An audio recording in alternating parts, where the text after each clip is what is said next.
to take care of our American farmers, and we're going to take care of our manufacturers and our manufacturing jobs.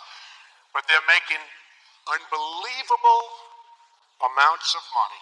And that's not including the drugs that are flowing through our border because we have no wall and we have no protection. The drugs that are coming in from Mexico and through the southern border is disgraceful. So we'll see whether or not we can make a reasonable NAFTA deal, or deal doesn't have to be called NAFTA. We can do one-on-one with Mexico, one-on-one with Canada. And by the way, Canada, they like to talk. They're our great neighbor.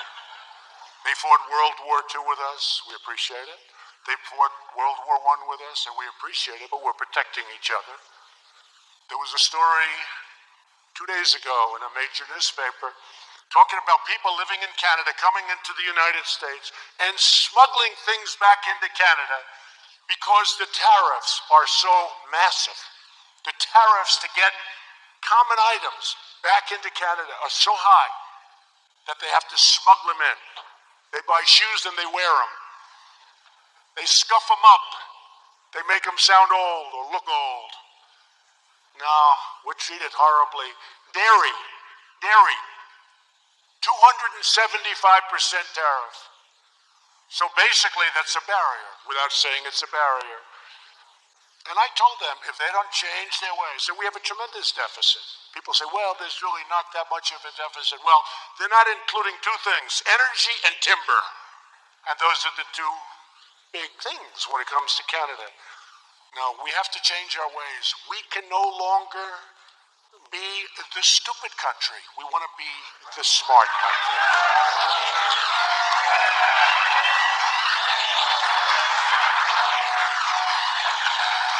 So hopefully, we'll be able to work it out with Canada. We have very good relationships with Canada. We have for a long time, and hopefully that'll work out. But Canada's not going to take advantage of the United States any longer, and Mexico is not going to take advantage of the United States any longer. And when I campaigned, I said, I will either renegotiate NAFTA or I'll terminate it. And we'll start from an even base. And people are afraid of that, you know? I've had so many people, they come up, they say, oh, please don't terminate NAFTA. I said, but it's still good. Yeah, but we know what we have. It's true. People are worried because they know what they have. If you look at, I love the American farmer more than anybody. They have backed me. I love the American farmer.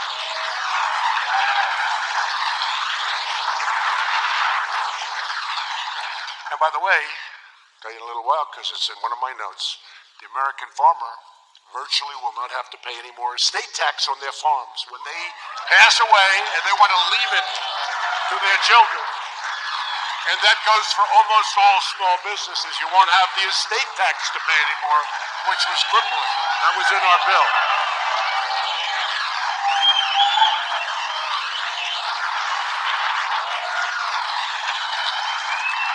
See, a young guy is standing up now. He's too young to be leaving it, so that means he's the beneficiary. Don't act too happy. There's a wealthy father there. Don't act too happy. Is that your father? Oh, wow. The answer is yes. Okay. And you know what? You're both happy, okay? You're both happy, and I'm honored to have done it because it was destroying the estate tax, small businesses, and farms. Destroying them. People were mortgaging them to the hilt to pay the tax, and then they couldn't pay the interest on the mortgage, and the banks would take them away. You don't have to pay the estate tax any longer.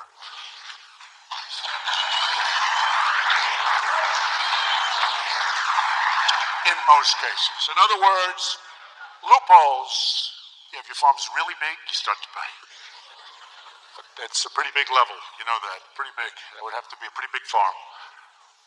These loopholes have created a massive child smuggling trade. Can you believe this? In this day and age, we're talking about child smuggling. We're talking about women smuggling in this day and age. The worst it's been in history. Because the internet has led to this. You think back 200, 500, 1,000 years ago, the worst it's ever been. Women smuggling, child smuggling. Since last year, child smugglers, who are very, very sophisticated, They've learned the loopholes in this horrible, rotten system that the Democrats have to help us fix, because we need the votes. We could have the Republican votes 100%. We still don't have enough votes. People don't understand that. We need Democrat votes to get it fixed. These smugglers know these rules and regulations better than the people that drew them. As a result, there's been a 325% increase in minors and a 435% increase in the smuggling or attempted smuggling of families and minors into our country. We're stopping them all the time by the thousands, but they still get through. We have no wall. We have no border security. Without a border, you don't have a country. You don't have a country.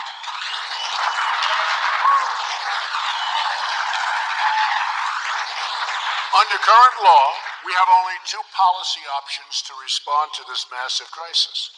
We can either release all illegal immigrant families and minors who show up at the border from Central America, or we can arrest the adults for the federal crime of illegal entry. Those are the only two options: totally open borders or criminal prosecution for lawbreaking. And you want to be able to do that. We don't want people pouring into our country. We want them to come in through the process, through the legal system, and we want ultimately a merit-based system where people come in based on merit.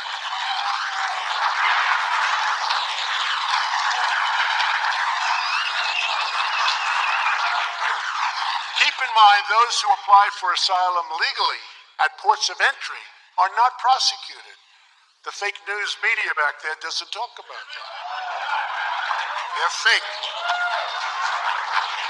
They are helping these smugglers and these traffickers like nobody would believe. They know it. They know exactly what they're doing, and it should be stopped, because what's going on is very unfair to the people of our country. And they violate the law. People that come in violate the law. They endanger their children in the process. And frankly, they endanger all of our children. You see what happens with MS-13, where your sons and daughters are attacked violently? Kids that never even heard of such a thing are being attacked violently. Not with guns, but with knives, because it's much more painful. Inconceivable. Here we are talking about business. Inconceivable that we even have to talk about MS-13 and other gangs. They attack violently, the most painful way possible. And a bullet is too quick. And we're allowing these people into our country? Not with me. We're taking them out by the thousands. We're taking them out by the thousands.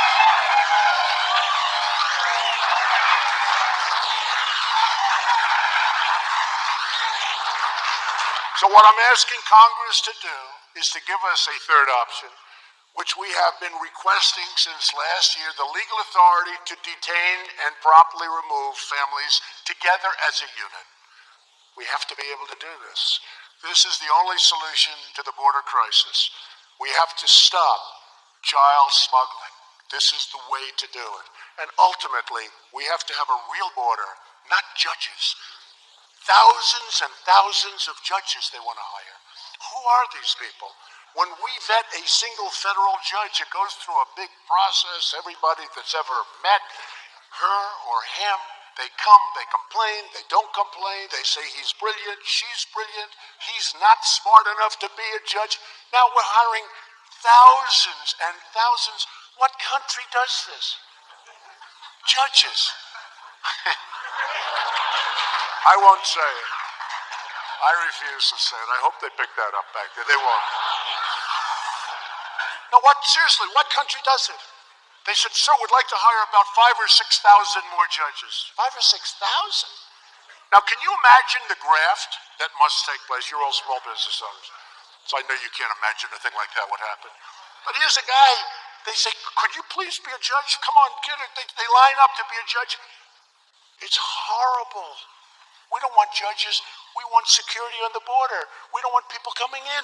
We want them to come in through a legal process like everybody else that's waiting to come into our country.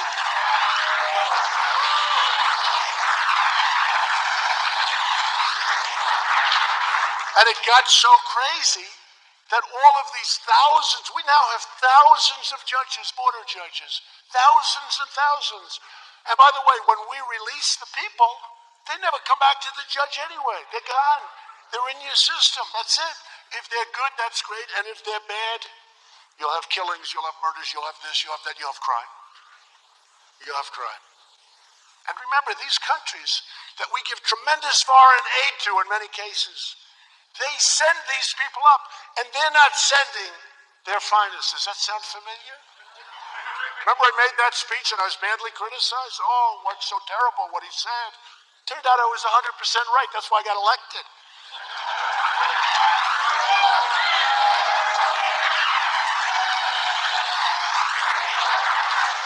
We want a great country. We want a country with heart. But when people come up, they have to know they can't get in. Otherwise, it's never going to stop. Whether it was President Bush, President Obama, President Clinton, same policies. They can't get them changed because both sides are always fighting. This is maybe a great chance to have it changed. But one of them says, we want to hire 5,000 more judges. I don't want judges, I want border security. I don't want to try people.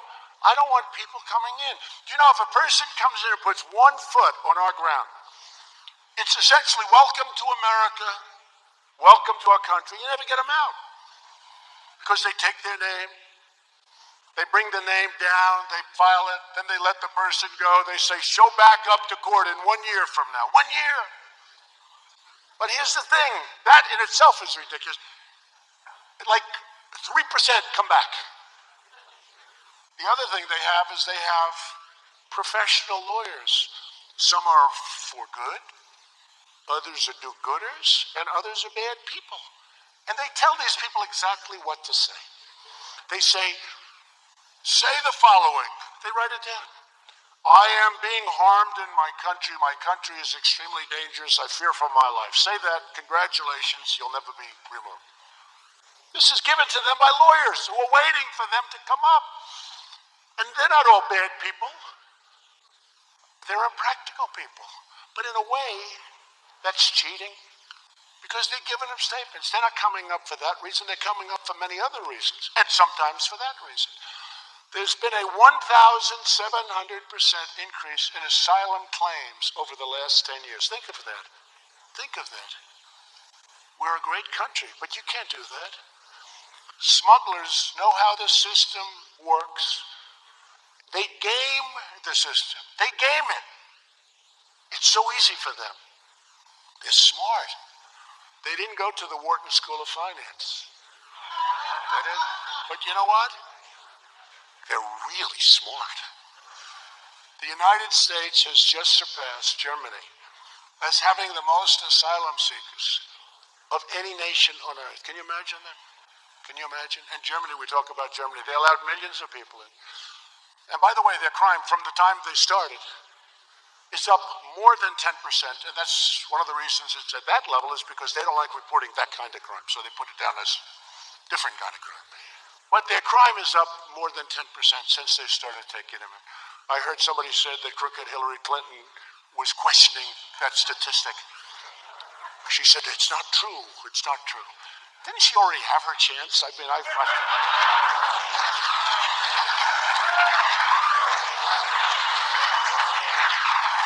I'll tell you what, when you read the IG report with these really dishonest people, and I was never a deep state guy, let me tell you, we got some bad people that are doing bad things, but when you read that IG report about how she got away with what she got away with, it's a disgrace. It's a total disgrace.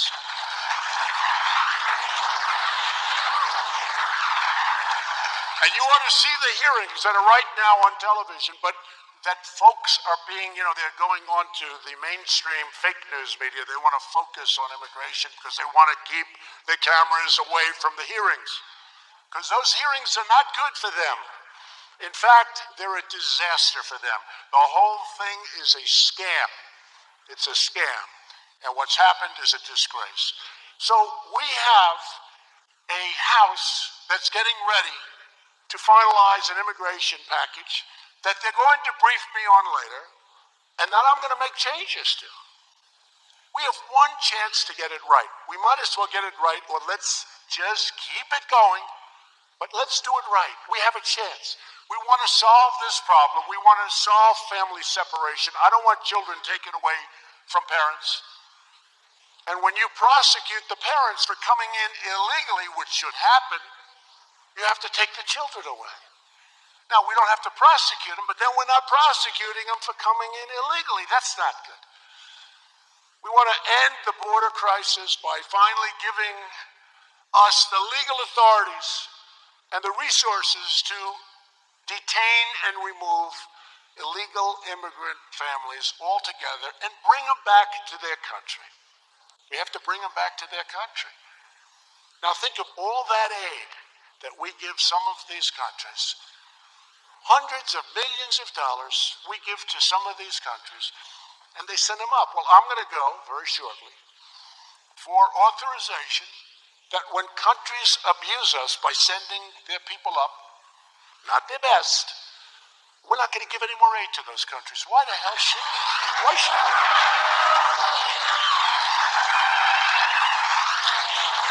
So this is the responsible, common sense approach that all lawmakers should embrace, Democrats and Republicans. And remember, we need the Democrats. People say, oh, you have the majority. Well, in the Senate, we have one, but you need 60. So we'll be at, if we get 100%, we'll be at 51. 100%. We'll be at 51. So we need 9 votes. We need 10, 12, 13 votes. We have to have Democrat support because we need to go not just a majority, unfortunately, which we could get. We need to go to 60 out of 100. We need Democrat support. They don't want to give it because Democrats love open borders. Let the whole world come in. Let the whole world, MS-13 gang members from all over the place, come on in. We have open borders. And they view that, possibly intelligently, except that it's destroying our country. They view that as potential voters. Someday, they're going to vote for Democrats because they can't win on their policies, which are horrible. They found that out in the last presidential election.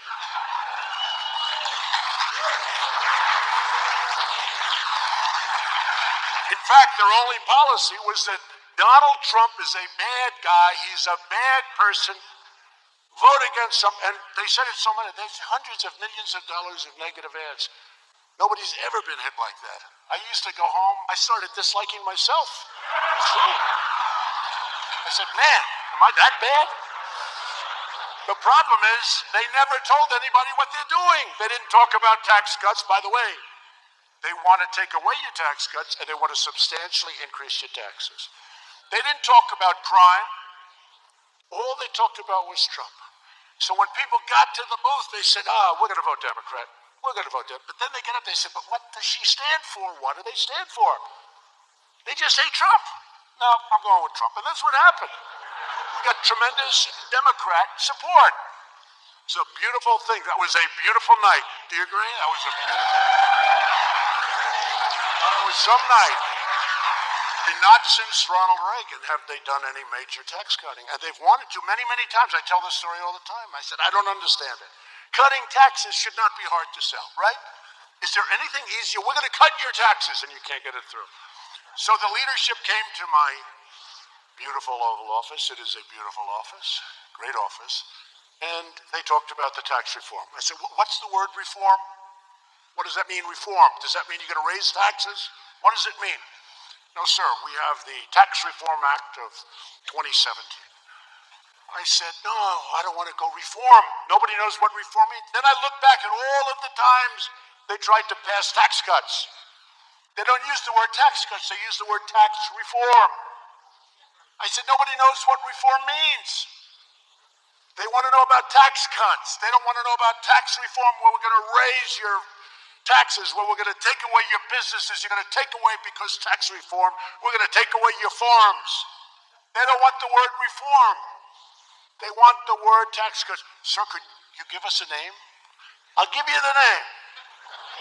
I'll give you the name. It's called the Tax Cut Bill of 2017. That's what it's called.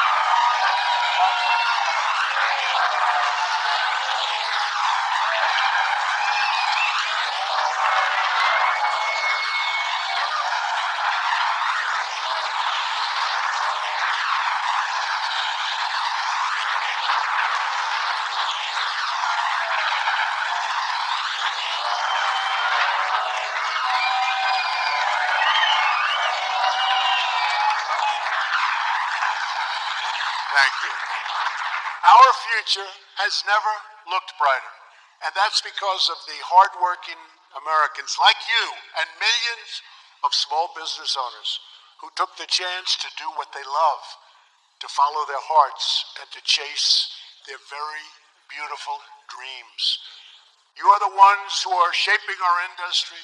You are the ones who are shaping and restoring our prosperity. We are restoring our prosperity. You've seen GDP. You see what projections are. Who knows? But numbers that nobody ever thought possible. I look so forward to seeing some of those numbers. But you see what projections are.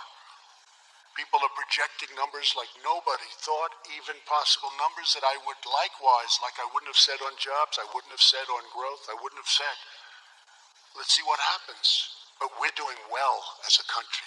And you're the ones truly who are making America great again.